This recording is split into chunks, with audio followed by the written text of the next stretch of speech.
Weather Service in Upton, New York has issued a special marine warning for Long Island Sound east of New Haven, CTPORT, Jefferson, New York, Taconic and Gardner's Bays until 8:45 p.m.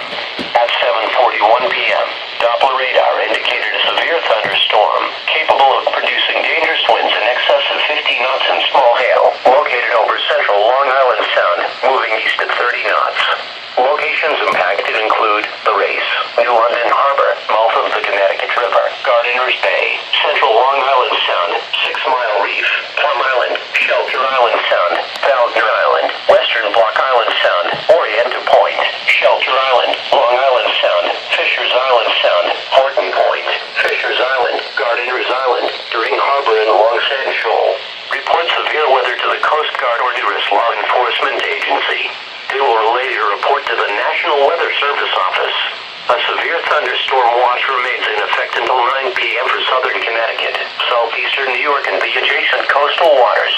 Repeating, a special marine warning has been issued until 8:45 p.m. for the following marine locations: Long Island Sound east of New Haven, Connecticut to Port Jefferson, New York, and